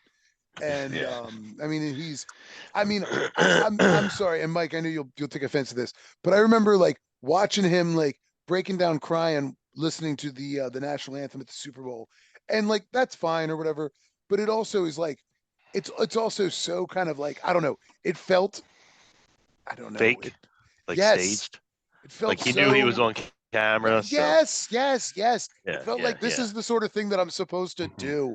It was so my cousin, God bless him, played the national anthem before the game at the bar, and he decided to play that version of the national anthem like on the screen, which was very funny because then like, I don't know, a minute after he did that, the actual national anthem on the game came on. He was like, "Oh, I didn't realize I did that." I'm like, "Yeah, you did. You just like that version." And I do too. I like Chris Staples. I like Chris Stapleton a lot. I like that version, but also, but they showing Sirianni with the tears and I'm like, come on, man. Like, come on. I don't buy it. You're such a, I mean, he's such a meathead. I remember when he was like, making fun of, like, not making fun of, he was like, sort of not jawing at, he sort of did like it's hard to explain. He did a frat boy frat boy college face at the fans one time, and like last year in the playoffs, and I was just like, oh, this guy, well, this guy's a clown. Just a clown. I mean, just yeah. I'll tell you what would be incredible though is if the Bills fired Sean McDermott and then hired Bill Belichick. That would be insane. Like I thought you were going to say if the Bills fired Sean McDermott, Mike Macdonald almost inevitably goes somewhere else as a head coach, and we hire Sean McDermott as our defensive coordinator. It'll be. I mean, McDonald is definitely right now, writing a check that is going to be cashed at the end of the season if he wants it. He's a wonderkind. I mean, he's just an absolute wonderkind. And where does he go? Would be the question. Because Harbaugh is going to probably be with the Chargers. Yeah, that's that's crazy to me. I'm surprised. They took Pierce. I mean, really, you've got the Falcons, and the Redskins. I'm sorry, Harbaugh's going to the Chargers. Is that what you said? That's the job he's vocally sort of expressed interest in. Huh. The thing I read this morning is he is the only thing they're working out is the scouting and analytics team is what they're trying to work out who that is. For him, they basically lock that job up. That was the job they were talking about him. He wanted to leave Michigan last year to go to that job. But they decided to stay with Staley another year, which worked out for them. Worked out for him though, because he's going to look like a superhero when he comes in there and turns that team around. Jim Harbaugh, by the way, who look, no shade at the Harbaugh family. Jim Harbaugh is another is another kind of big dumb meathead though, because do you know? Did you know? I met the guy. He used to tell his players not to eat chicken, like that they couldn't eat any chicken; they had to eat only red meat. Do you know why? I can't remember the reason. Yeah, because he thought chickens were nervous animals, and it would make the players more nervous on the field. Well, do you know? No, hold on. He's got a lot of those oddities, man. Now, do you know how he got over that conspiracy? By wearing doctors everywhere. Going to Chick-fil-A. He got chicks for his kids one year for Christmas, and then all of a sudden realized, oh crap, I have to raise chickens now because they get bigger. And so he bought them because they're chicks, they're cute. And then it's like, oh shit, they're growing. So then raising chickens, he found they're not nervous at all. He really found that he really liked them because like dogs or whatever, they would greet him when he came outside. And I'm like, yeah, man, because you spread the food. So they're like, hey, look, it's the food man. But they would run up to him, all excited to see him. And he's like, oh, they're not nervous. They're just like dogs, they're like happy little birds. Now, no note on whether he now tells his players not to eat chickens because they're cute and adorable. But yeah, he got over his whole they're not nervous. But I love that he told his players they weren't allowed to eat chicken because they're nervous animals and they would make them nervous on the field. Dumbest thing I've ever heard. Just it's totally stupid. But I could see him saying it though. It's it's so believable. And it feels like something that John would never ever believe or think. John seems so much better grounded. No, I could just see him growing up. They're like polar opposites. Yeah, John seems so much better grounded. John seems so much like a guy who's like, hey, I'm not real good at offense, so I'm going to bring in an offense guy. I'm not real good at defense. I'm going to bring in a defense guy. I'm a special teams guy. That's what I focus on. That's my thing. Mm-hmm. I'm better at big picture stuff. He's just, I think that's why he's had so much success in the league, because he's good at big picture stuff. And, and he learns from his mistakes. Sometimes it takes him too long to learn, but he eventually learns from his mistakes. We're not gonna talk about the fatso anymore. No, but he does. He learns from his not that fat Mick in Dallas. Anyway, no, I can't say that anymore. I'm really I love the Irish. I really do. I just don't like that one. Anyway, so I said it earlier in the season. I'm gonna feel so vindicated if the first year after we get rid of Greg Roman, we go and win the Super Bowl. I'm going to be like, fine, we wasted 3 years of Lamar already because of that. Well, so just to pick up on that Bills Chiefs thing, the Chiefs defense played out of their mind. I thought they played really well. They did, but I felt like it was the Bills never really like the Chiefs made great halftime adjustments, no question. But the Bills never seem to recognize all they're doing is crowding the line and coming after you on every play. And the Bills were like, "Oh, you mean we should call different plays? Like not look, sideways on every play?" Because it seemed like what they ran like 5 plays in a row. They were throwing the ball sideways. The Bills. I mean, I had to rub my eyes a few times because I thought the Bills were being coached by Brian Billick. It's 3rd and 7. Let's throw it 2 yards and see what happens. I mean, I did. It's that Matt Cavanaugh offense that Brian Billick used to have, where just constantly throwing it 4 yards short and hoping for the best. Yeah, no, it was pretty astonishing. But also, Stephon Diggs, another receiver who just absolutely torpedoed his quarterback. Yep. I mean, that's why I didn't think they were going to go.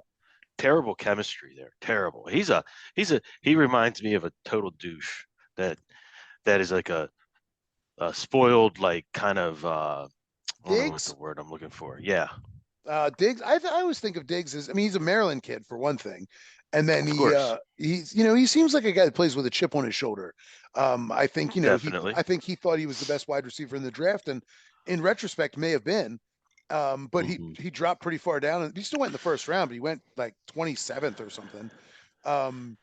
He went. But he's the type of guy, if he doesn't get enough balls, he's going to blast you. He's going to throw you under the bus. He's going to throw temper tantrum. He's not a team guy. I just don't see him as being any piece of a team guy. Yeah, I mean, and that's fine. I mean, I have no problem with those guys. Not everybody needs to be a team guy. You need to have a leader in the locker room, and it doesn't have to be every star. You need. But when your quarterback and your star wide receiver aren't on the same page, it seems like. I am going to say something. Playing in every game, I'm going to say something. I think there needs to be chemistry there. I can't believe I'm going to say, because I still think that he's something of a talentless hack, but I really think they missed Gabe Davis. I was waiting for you to say this. It's because it opens the other side of the field, and Shakir just doesn't quite do it in the same way. And I really like Shakir. I mean, I think he's done a great job. I mean, nice rookie, like, good talent. He's gonna be good. He seems like a perfect number 3 guy. Seems like a really nice fit, working out of the slot, working in the 2 slot. But yeah, Gabe Davis, I think, really hurt them. Just not having that. Shakir had an incredible game. He had like 2 catches that I can think of off the top of my head that were unbelievable catches, and just seemed like the only guy that could get open. And then Diggs just, couldn't hold on to the ball. Did not play well.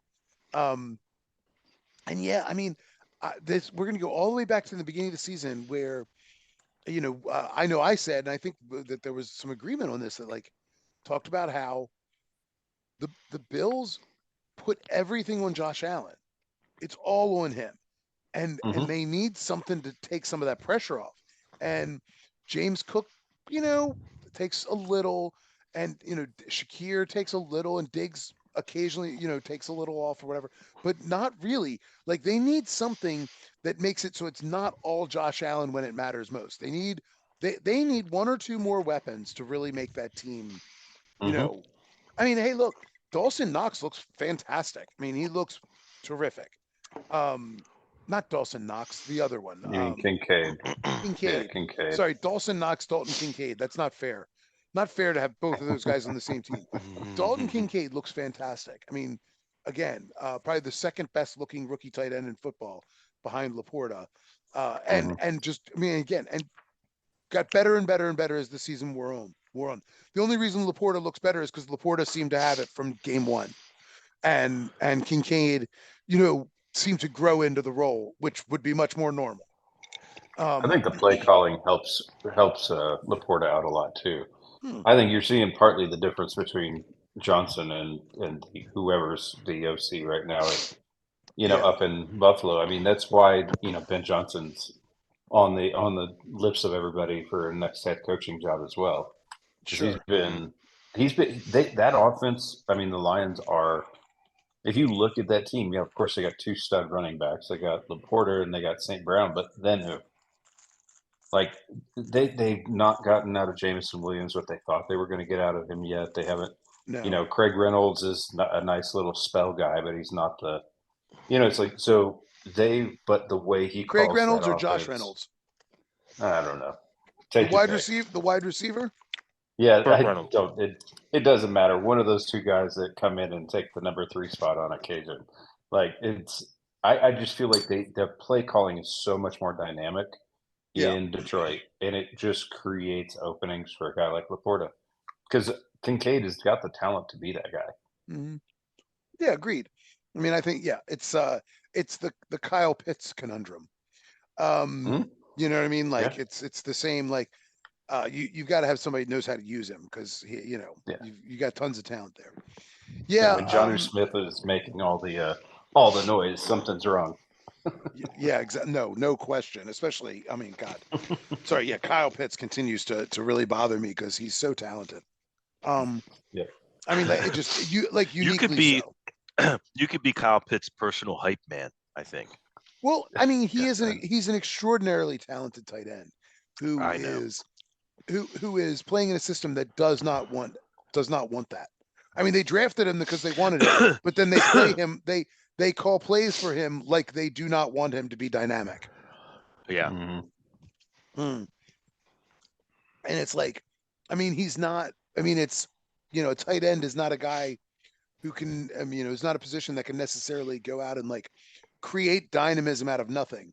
Gronk was fantastic because he went over the middle, caught the ball, and got hit by 3 guys and didn't fall down.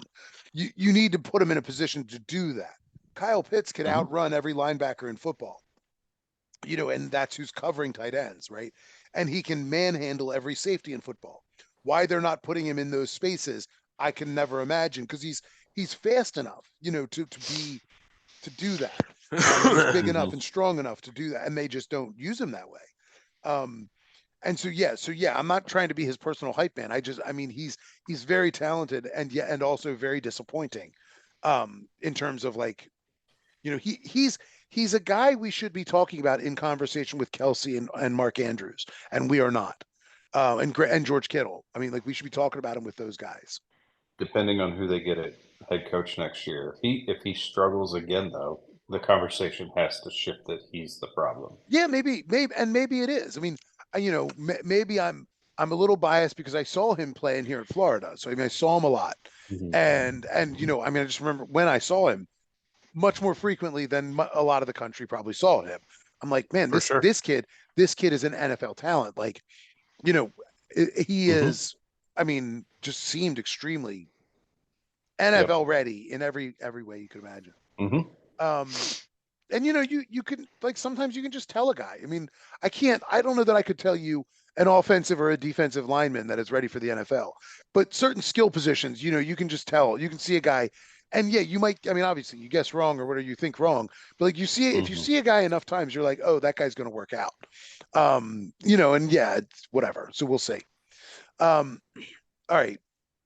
Well, any other thoughts about the Chiefs? Because this is probably the worst Chiefs team to make it to the AFC Championship game, I would think. Certainly feels that way. But Andy Reid is always Andy Reid. He's inevitably going to screw up the clock somehow, but other than that, he certainly knows how to coach for the playoffs. And that motherfucker with his antics, drawing on people's faces on the airplane. If he doesn't cut that shit out, but I mean, that man steals one more chicken nugget. Nuggies. The relationship he has. That irritates me. That commercial irritates me so much. I thought it was funny at first, and now it bothers me. Yeah, it's Well, what bothers me is about that commercial is that Mahomes takes the nuggies and pulls them away, and then he goes to eat them, but he like turns his head so that he doesn't actually have to consume anything. Right. And it irritates the shit out of me, because it's like, it's so obvious that he's like pretend eating, and I can't stand it. It's like, dude, just do like every other actor does. You chew it up, and when they say cut, you spit it out. That's what you do. That's how you do 12 takes eating a nugget. That's your job right now. You chew it up, It was you spit it out. It was a styrofoam nugget, though. Fine. Geico or State Farm couldn't spring for a real chicken nugget. I think I'd go back and I talked to my agent about the contracts that he's having written up for me. Although it's like, I'm sorry. Now we're going to talk about commercials for a second. It's like the most valuable bundler commercial. Have you seen the where MVB? the guy has you mean the guy that has a seizure or the other one? The Mahomes one, where he gets called into the office with Andy Reid, and they say you're the most valuable bundler. He's like, this is a big surprise. And he's got the MVB shirt on. Yeah, it's all very stupid. It's all. Very I love stupid. the Mahomes auto is my favorite. I crack up at that. That really makes me laugh. I give him credit. That's good writing. It's good writing on two fronts. But the MVB one drives me a little crazy too. The commercial's terrible. Everything about it sucks, except for one. There's only one thing about it. There's only one thing about it that I do like, and that's at the very end of the commercial where Andy Reid breaks, and you can see him just start to smile a little bit at the end because he's like, I don't think they kept it in because it looks it's like the only genuine thing in the entire commercial is when Andy Reid at the very end is like kind of laughs at the insanity of the situation. That is the only part of the commercial that redeems it in any way, shape, or form. Otherwise, so stupid. But Mahomes and Auto, I mean, to write the line, we could call it, Kel, see what you could save on your home and auto. That's a pretty good line. Credit where credit's due. Yes. I have to say, I'm already pre-resenting the fact that I'm going to have to see 20 caveman commercials during the Super Bowl. Whoever they hired to write these commercials should, I'm sorry, I am always pro-worker, but in this case, that person should be that. It's got to be AI. It could not have been a human being. I do like the last one though. I do like this last one where he's waking up and they send in the letter for the reunion and stuff. I think that's pretty funny. Oh my god! And we haven't seen that guy in ages. We haven't seen that guy in ever. Yeah, because then they tried to make a TV show based on a TV commercial. Did they really? They did like 13 episodes on a TV show based on a insurance commercial. Good for him. He made a good career. And then they didn't even bring in the two guys that played the cavemen on the commercials. They decided to hire 3 different actors to play them. They pulled a State Farm, including Nick Kroll, who good for him for getting that paper, but come on, man. But then the TV show was maybe the most racist TV show that's ever been made. Because basically they just used cavemen. Towards cavemen? Basically they used cavemen as a stand-in for like stereotypes of like urban African Americans. And so the whole thing was like all of it was like badly racist. So then they decided to move it from so because they get all this criticism about like, oh my God, this pilot is so racist. So they're like, well, we're never going to air the pilot then. They don't air the pilot. And then they move the city. The show is supposed to be set in in Georgia. And then they change. They're like, okay, well, people think it's racist. So we're just going to move it to like Arizona. We're just going to do Arizona. But then everybody still has a Southern accent in the show. So it makes no sense whatsoever. Yeah, it's absolutely incomprehensible. Is it still on? I gotta look this up. 13 episodes with like 18 viewers. And no, it got canceled quickly. So to help us segue, I would rather watch 20 caveman commercials throughout the Super Bowl than have to watch anything about Taylor Swift this next weekend. So me too. This is the funny thing. So I want to say this about all this. I do have a thing about this. I've seen a lot of the discourse online, and a lot of people who are like blaming Taylor Swift for this. Oh, she's a glory hound, and she's not her fault. That's what I say. I'm like, it's the media. It's the media. And it's the NFL, and the NFL is not going to stop. Because you know what? No. They're drawing in a different type of crowd. They want now kids. They want everybody. It is both. The NFL is absolutely a business, and that is absolutely why they're exploiting it. Yeah. But she is a business woman, and she is eating it up as much as she can. She might be eating it up, but you know, that is the case whenever there is a celebrity that is visible to the cameras, they will show them during a game, especially during big games. They've never to this level, though. Because they've never had somebody who is the kind of celebrity that Taylor Swift is. Well, and there is, and but no. Because she's in a relationship. Because if BT, what is that? Well, yeah, of course, right. I mean, it's the situation. Yeah, it's the situation. It's the situation. What is that? What is that K-pop boy band? Oh God. Oh yeah, I know BTS, that. BTS. BTS. Are you sure it's BTS? Yes. Okay. If BTS he celebrates their entire catalog. If BTS were all of a sudden hanging out at like Washington Commanders games, it would be they would show them constantly because it's the only thing that's comparable to Taylor Swift. Taylor Swift has legions of fans who are Swifties. Yes. that are diehard loyal to her and her brand, as it were. They'll kill. They would actually kill for her if she sent out a subliminal message. These crazy lunatics would commit murder for her if she told them to. I mean, they are almost like invading the Capitol. Well, there's that. Oh, but see, that's something I like, so I don't agree with you. Let's not go there. She could organize something. Stand down and stand by. Anyway, sorry, I opened the door. My bad. Stand down and stand by. Stand down and stand by. Yeah. No, I don't. I think that the NFL is a business, and they're like, hey, if we can tap into this market, you know, and I mean, that's why they're doing it. Of course, that's why they're doing it.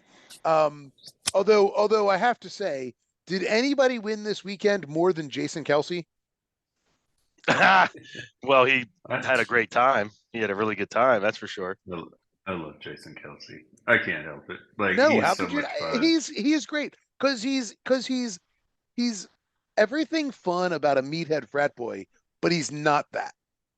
Right.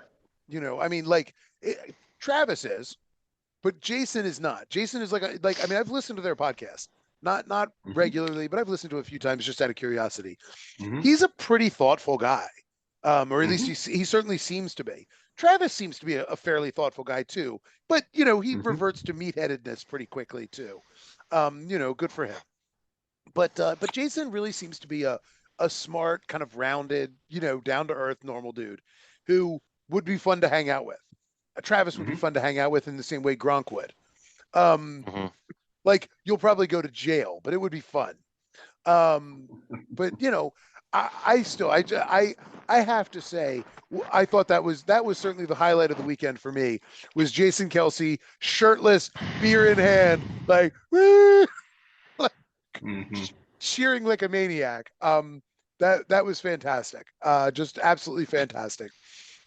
And the thing about Taylor Swift though, she might be relishing the publicity, because who wouldn't, if you're trying to sell more of you.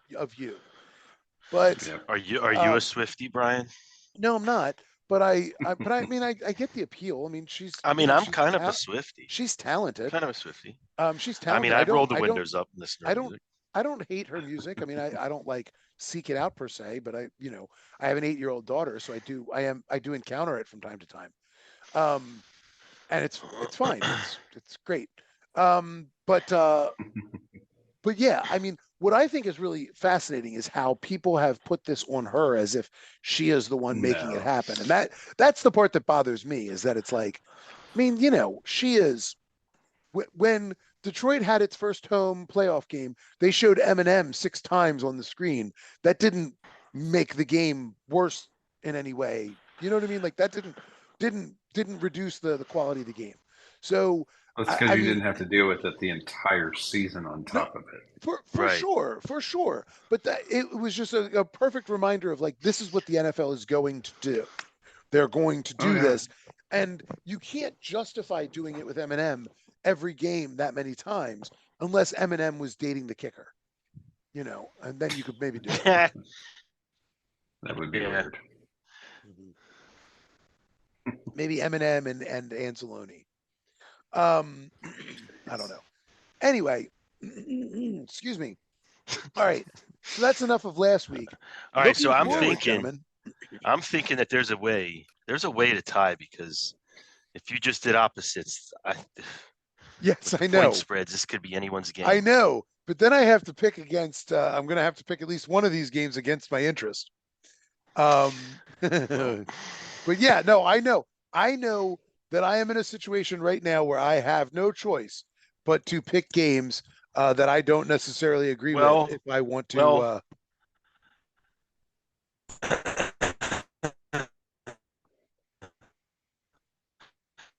That's special. There is another game after this, Don't have to necessarily pick, right? So how many are you back? Two? 2 games, my friend. 2 games. I should be back 1, but I convinced you to change your pick. You made a hell of an argument. Yeah. You made one hell of an argument, man. Now, I will say this. As we sit here going into the into the championship weekend, I cannot finish under 500. You cannot finish under 500. G Money is 2 games below 500.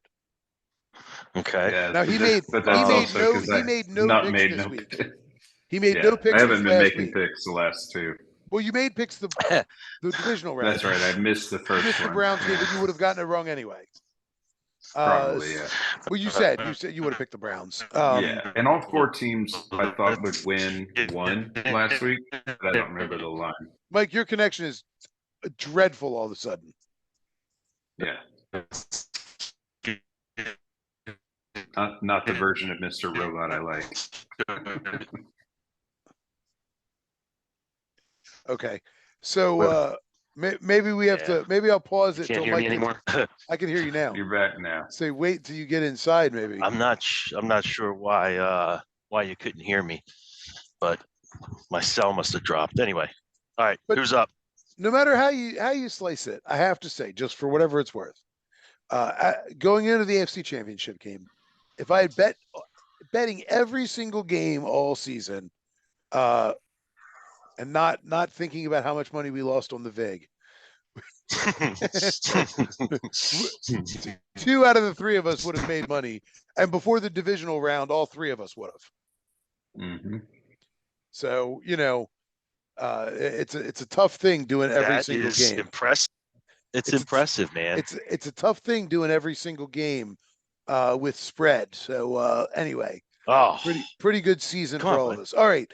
So the games this week, and I want to do something a little bit different. Normally just make picks, but since it's only 2 games, let's preview them just a little bit. Talk about them just for a minute. So we got Kansas City going to a little city called Charm City, a 3.5-point underdog. Birds. I'm gotta go. I'm gonna take Baltimore. See, I'm in that situation where I have no choice but to take Kansas City, but I don't want to take Kansas City. I want to take Baltimore. Do you think it's gonna be a close game? No, I do not. Okay. I don't either. Well, yeah. I mean, I don't personally. I think it's gonna be like a 10 to 14 point game. But yeah, Baltimore has done a fantastic job covering the spread this year. Yes. So we might as well ride that train. Yeah, I mean, I guess the only thing I can do is I'll take Baltimore and then I'll go opposite you the next one, and then I'll go opposite you in the Super Bowl, I guess. And maybe I can finish with a tie. Rather than playing for the win, I'll play for the tie because I think this is a loser. But that said, that's true, because you don't want to pick just to pick opposites if you think it's a loser, because that just puts you down. Yeah. Right, puts me down even farther. So here's the thing. Yeah. All right, gentlemen, in 30 seconds or less, how can Kansas City win this game?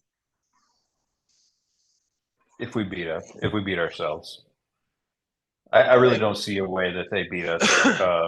The way our defense is playing, I don't think that they're ready for our defense and on their offense, and I don't think their defense could be good enough to maybe turn us over, but we would have to fall down on the offensive side of the ball in order for that to happen. Okay. Yep.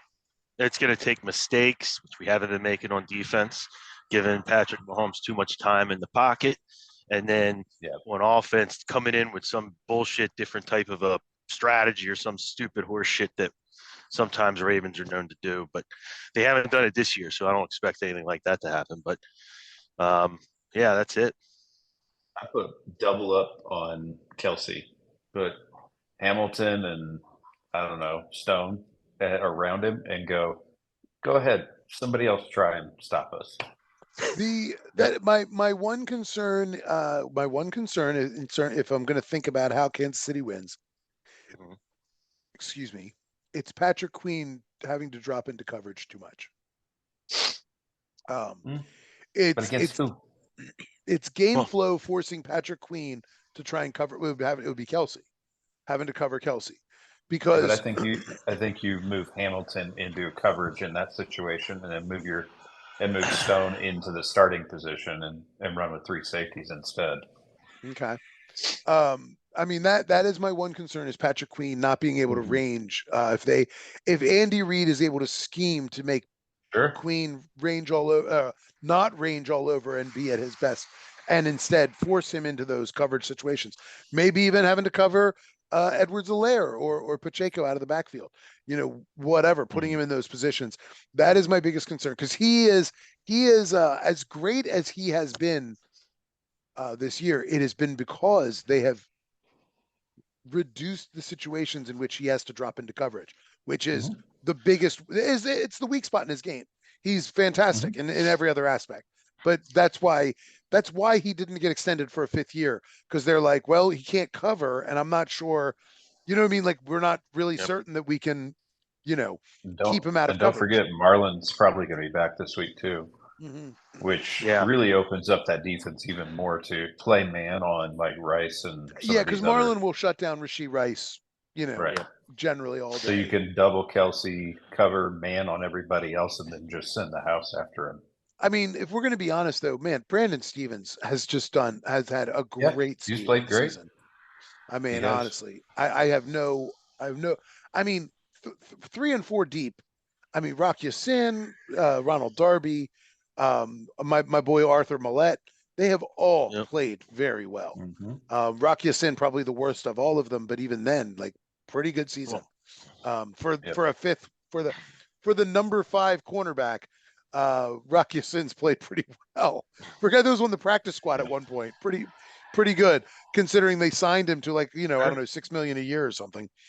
And they kept him on the practice squad for a couple of weeks just to, I mean, it's been, the secondary's been really strong. For sure. But yeah, Patrick Queen is the one guy that makes me a little bit nervous. Kyle Van Noy dropping into coverage makes me a little nervous too, but I don't see that happening very often. That's not his role. We got to get more pressure than last week. That's for sure. We got to not get the pressure. We have to get home, because the pressure was there on Stroud all week, but they didn't bring it. I guess I mean down from both sides, I guess is what I more mean. Like, agreed. Can't let Mahomes get out in the open and running. Yeah, agreed. I mean, I feel much more comfortable with Roquan as a guy who can kind of, range and follow. I feel like Roquan's wanting to break somebody, like the way he's been playing, and I kind of hope it ends up being Patrick Mahomes. Yeah, I know, that'll be great. Well, and I think the sort of the secret sauce on the defense is Hamilton. I mean, you can bring Hamilton up and play him like a linebacker as a spy on Mahomes, and Mahomes doesn't want that. I mean, I'm sorry, but like, Hamilton is a monster. So now, granted, if you do that, it means you've got to find somebody else putting on, to put on Kelsey. But still, I mean, I like Kyle Hamilton covering, as a spy on Mahomes.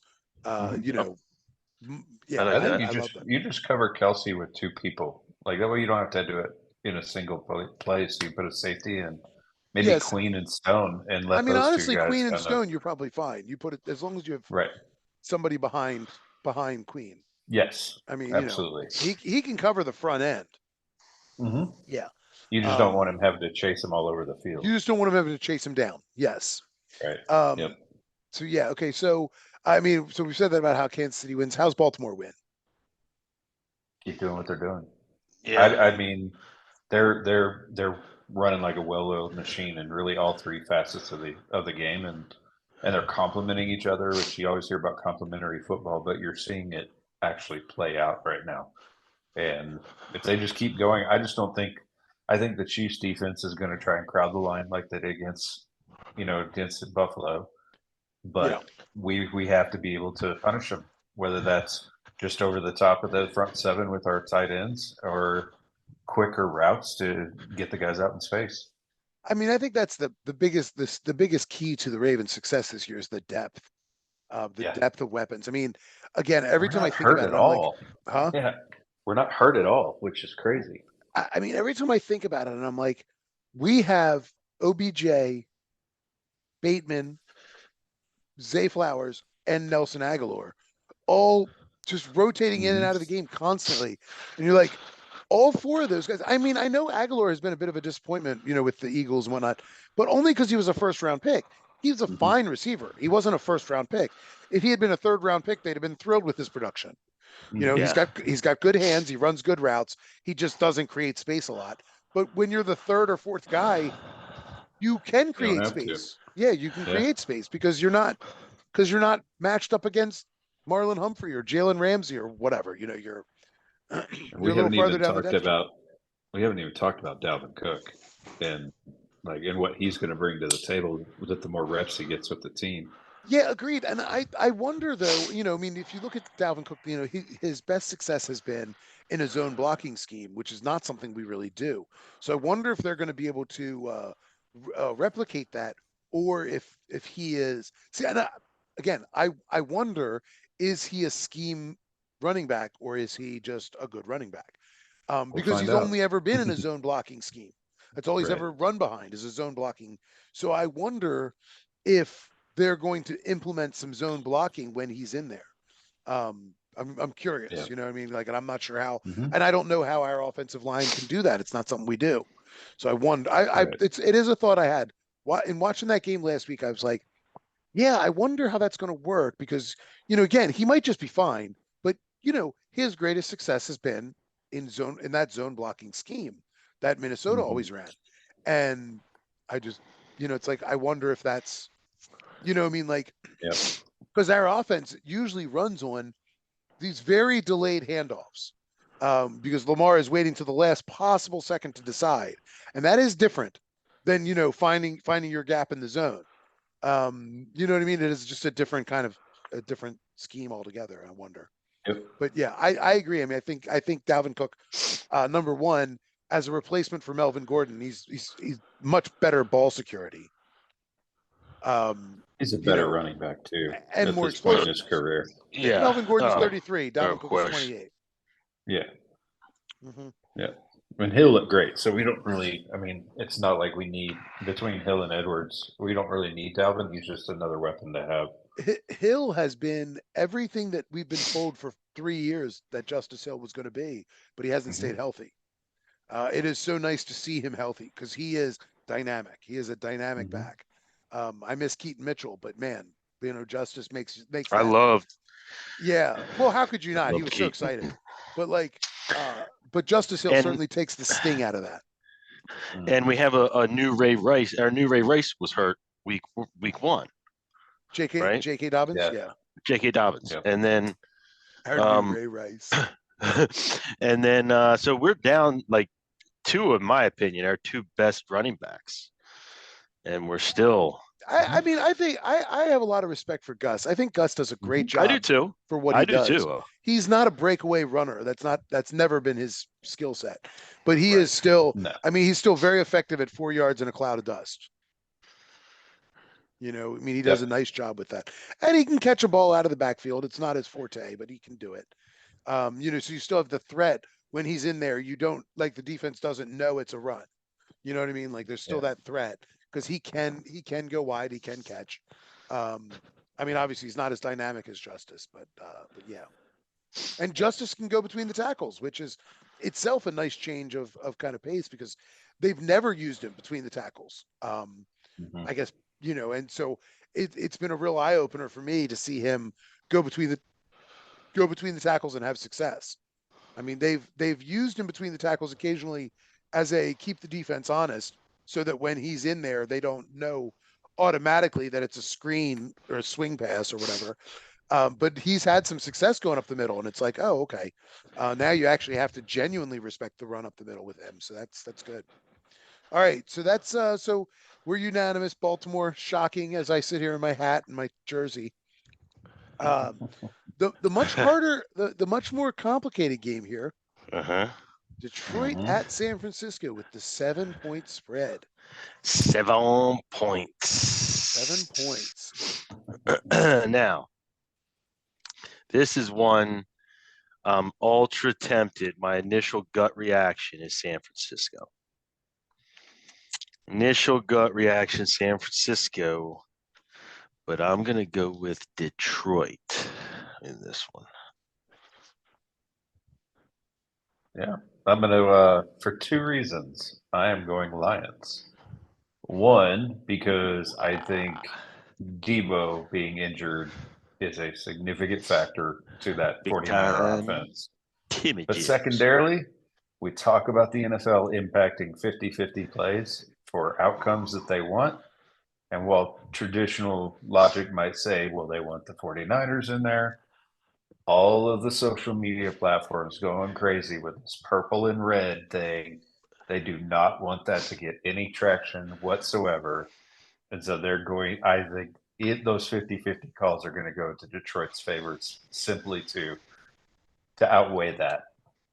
Well, I'm going to out of necessity, but also since I'm going to take a page out of Mike's book and say 62% of picks are taking Detroit. So I'm going to go San Francisco because the crowd's always wrong. 62% with Detroit. Hold on, don't they're picking them to cover. Don't misquote me now. Don't misquote me. I tend to go against the general public, yes. But I know you are a minoritarian guy. It's not like a science. It's not like an every single game thing. It's just one of the many factors that I'd look at. But traditionally, yes, if there's an overwhelmingly support for one, especially in the Super Bowl, if there's overwhelmingly public is betting on one side, I definitely take the other for sure. I'm going to take San Francisco because I'm 2 games back. Yes. That said, I would normally probably take Detroit. Number one, because of the spread. 7 points is a lot of points. And number two, game. Yeah.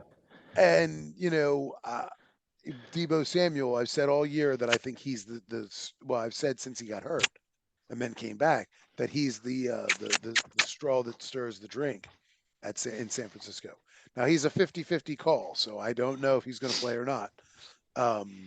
You know, we probably won't know till game time. But I guess I'm going to go San Francisco. I think Kyle Shanahan is still probably the best offensive mind in football. I do think that. I think he's, I mean, just, you know, in general, you know, is the most creative offense. He's turned Brock Purdy into a household name that alone should tell you something. And so I'm going to go San Francisco. They're going to be up. They're going to be home. It's going to be 70 degrees and beautiful for the game.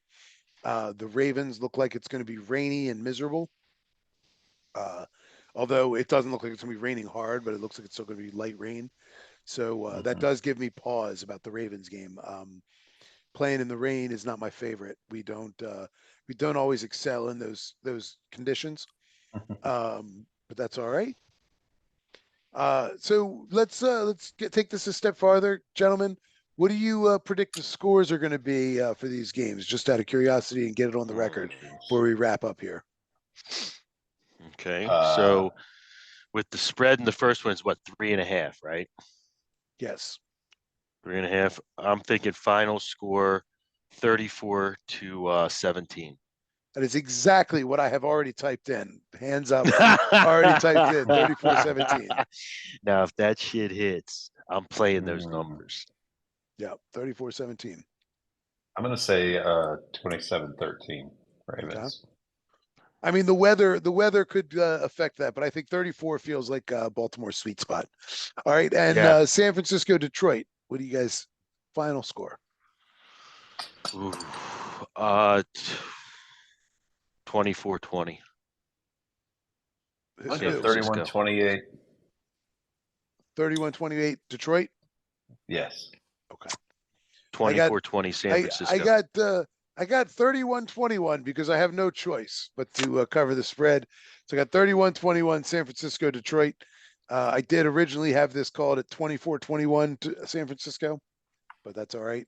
I'm changing my pick a little bit to match the spread.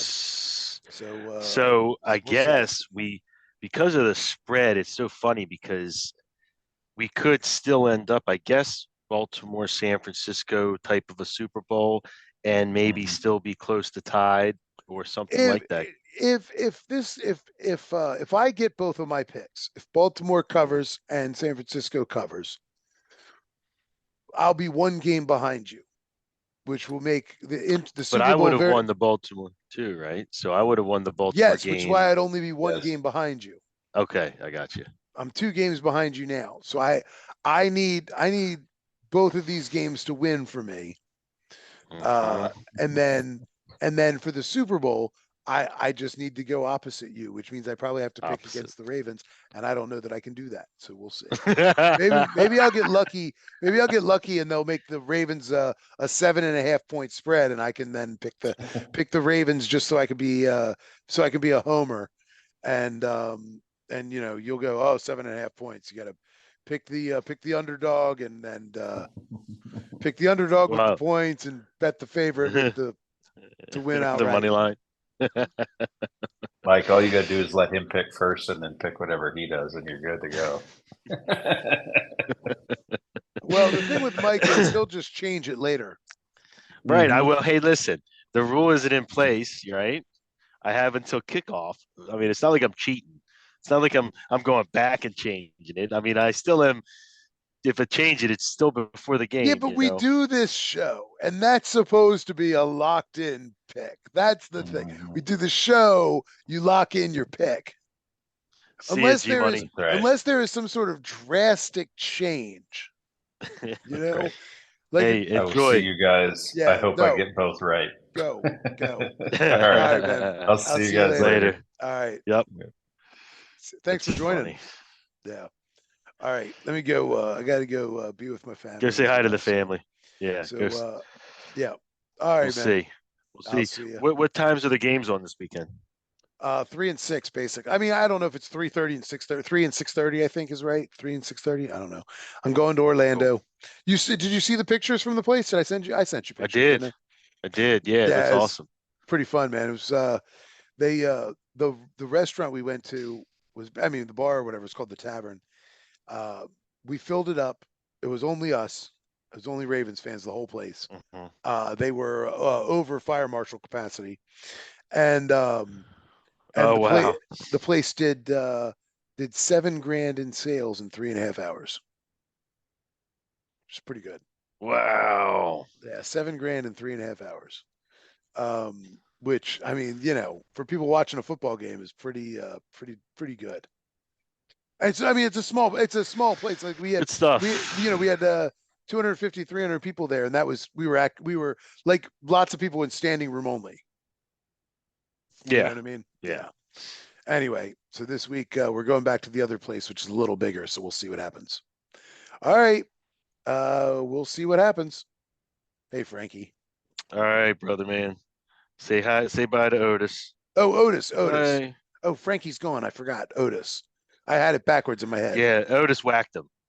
Yeah. Otis clipped him. Otis put him in an early grave. I got an outdoor indoor cat now too. I got a cat that's been coming to the door. I've been feeding, And then it got freezing, dropped down below freezing. So we let it in the house for a few days. And she won't let you anywhere. Gosh. She won't let you touch her. And she runs away from you like you're an axe murderer. But she's still hanging out at the front door. Well, we took her and had her spayed. And then like I trapped her and then had her spayed. But she keeps coming to the door and she's like, look like a kitten. She's juvenile, but you know, she's cute. She's sweet. She plays with my cat through the door. I've got like a big glass back door. You know what I mean? So like, I don't know. I'm like, at some point, if she, I have to say, if she would have even tried to come up and let you pet her, she'd probably be an indoor cat now. But she's avoided us like the plague. Anyway, and then Ella wants a kitten. I'm going to be an old lady. Fam, I said hello. All right, man. Yeah, you're gonna have to get a couple of them. I know. All right, brother. All right, I'll catch you. Talk to you later. All right, see ya. You got it, man. All right, everybody. Thanks for watching. We'll see you next week.